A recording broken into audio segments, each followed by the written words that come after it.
I used to think that I have to do something like altruistic, save the world, save the planet, and that's all good, but I'm just one dude.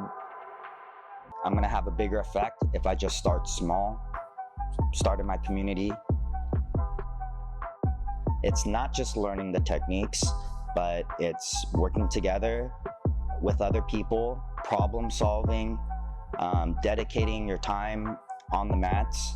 You can reveal who you are. Like, how do you show up? How do I show up? How do I show up as a student, as an instructor? How do I show up as a training partner? How do I respond to all these challenges?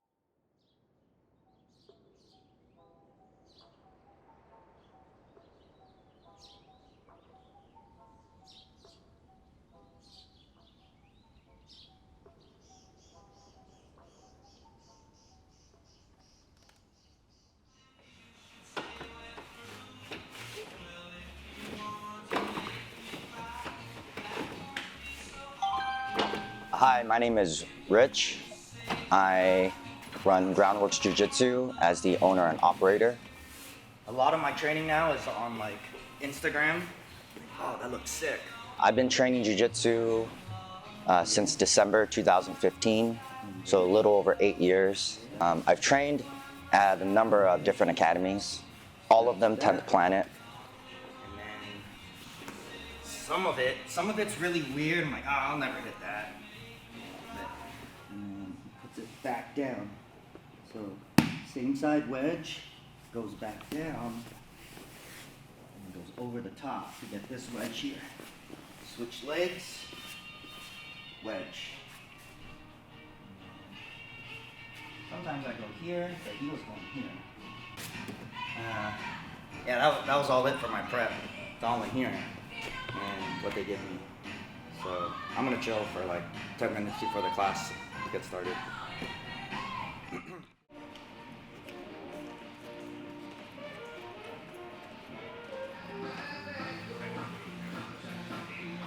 guys all sign in? Yes. Alright, let's get your belts on. Alright guys, welcome back. Way to start the week again. One day class. 4, 5, 6, 7, 8, 9. Alright, where's Jeremy? Yes, he's ready. Maybe we'll probably get some stragglers in. We're gonna warm up with our leg entanglement flow number 1. Let's line up shoulder to shoulder. Go, Joshua, jump in line.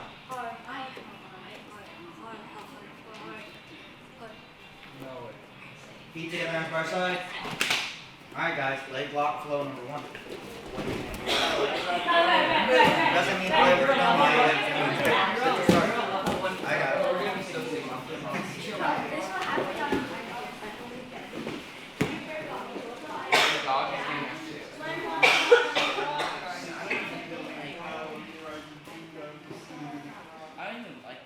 Oh, it's that one.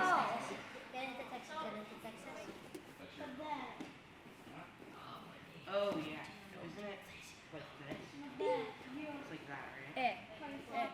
So there's this big movement in Jiu-Jitsu where people use constraints, and it enables the coach to really tailor the lessons to individual tasks. So when we constrain our students to very specific tasks and focuses, I think it makes Jiu-Jitsu more digestible. So we're not eating the whole meal. We can compartmentalize different aspects of the game in order to focus on certain skills that I want my students to have. And that also, that also entertains what level they are, their physical attributes. And for me, that's really fun because nothing's ever certain in the training room. I have a general game plan, but I have to adapt and overcome to the feedback that I'm receiving in real time. I think my style also encompasses the relationship that I have with my students. So it's a combination of the coaching techniques I'm using and the culture that I'm building here. I'm able to slow things down, kind of give specific tasks to different people. I'm able to use different language and motivate people in different ways because of the culture that we're building here and the relationship that I have with individual students. They're willing to work with me, they're willing to work with each other, and they're game. Whatever I'm experimenting with, whatever tasks, constraints, or even traditional, whether I have to break it down step by step and give them a little bit more explicit information. The culture and the relationship that we have in this room enables me to do my job a little better with a little less stress. And so this training methodology and the culture that I'm building, and you know, a big part of that is me, my personality, gives it a nice little blend. So everyone's happy to show up and get the maximum amount of mat time in here.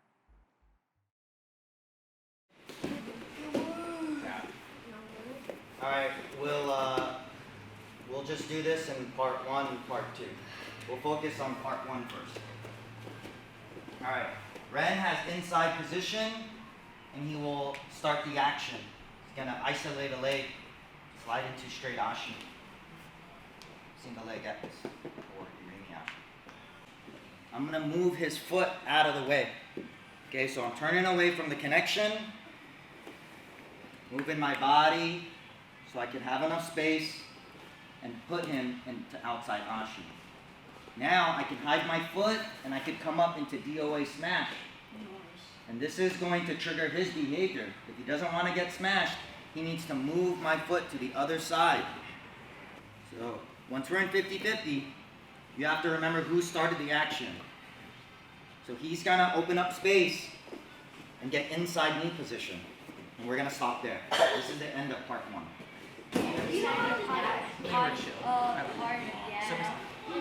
First, you want to boot. Can't have to be yet.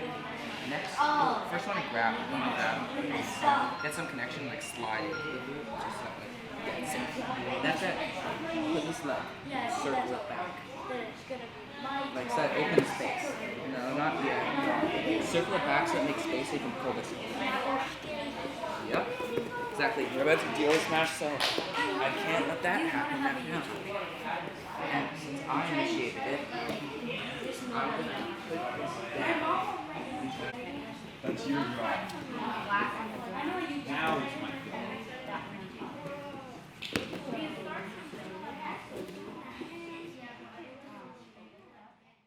gotta work together.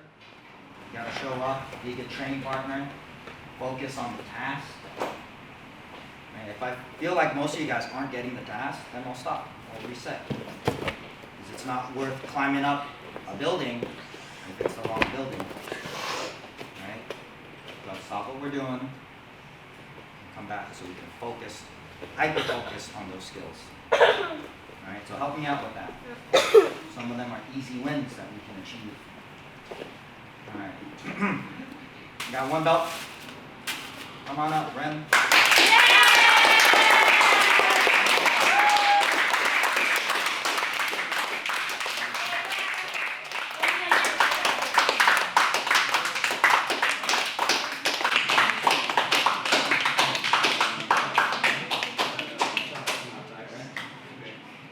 Congratulations, man. Do you have anything to show you guys? Well, like, when you like, try and be there not for yourself in a way. You obviously want to learn and incorporate these things, but also be there for your teammates. Because from what I've seen, at least, or from what I've experienced, I've made some great friends here. And like, my zesty bestie over there. So I've made some great friends here, and I think that's a really valuable experience, just be friends with people here and to enjoy that time. Also, of course, focus, but just be there for not just yourself, but for your teammates and your friends.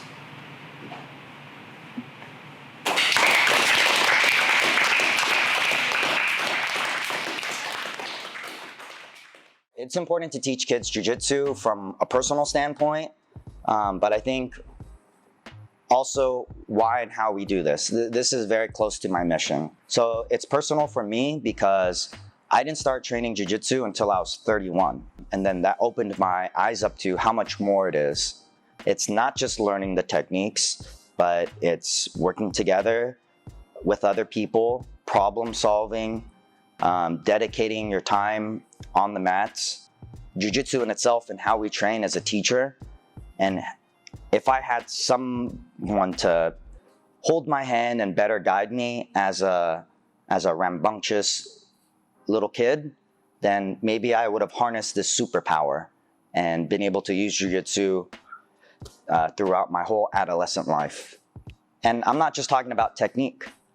It's important to teach these things to kids in a safe environment, because to me, it's not just the techniques. Like, I don't care if a kid can invert and berimbolo. You know, that's a complex move. I care if when they hit it the first time and they're struggling, are they gonna give up? Are they building the fundamental life skills, resilience, seeing challenges as something that's, you know, they're capable of approaching and solving through application and really setting their mind to it? Are they working well with others? Are they compromising the move by utilizing strength? Or are they really seeking to understand like why and how these moves work? We're about to start our Grappling Fundamentals program. This program is for kids who are ages 6 to 9. One of the benefits of our program is that each day is catering to one program. So if your kid is in the Grappling Fundamentals program, they're able to stay for up to 4 classes. We have classes starting at 4, 5, 6, and 7. Most kids stay for just one class. Lots of kids stay for 2, and our very highly motivated kids stay for 3. No kid has stayed up for 4 classes. But that's one of the benefits for super motivated kids or busy parents who have a busy schedule.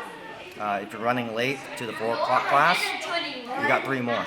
So stay tuned, and we're going to show you how we operate this class. Get your belts on. Yes, sir.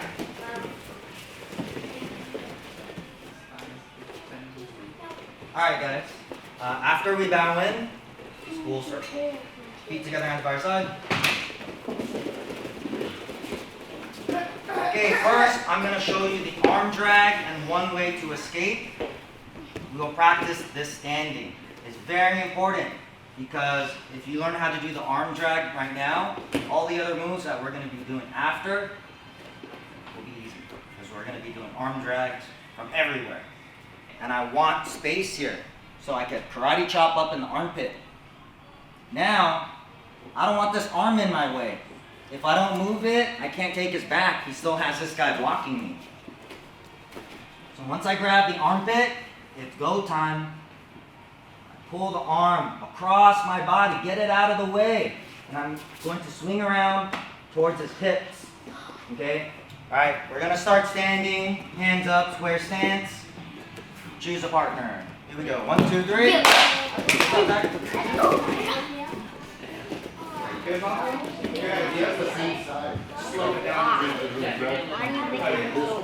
Arm drag,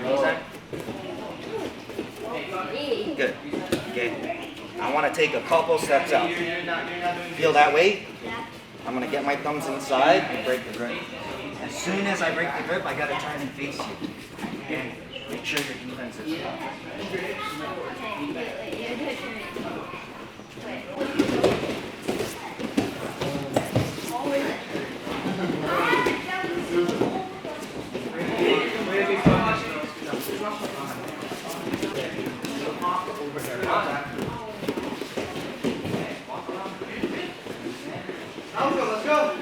Let's go!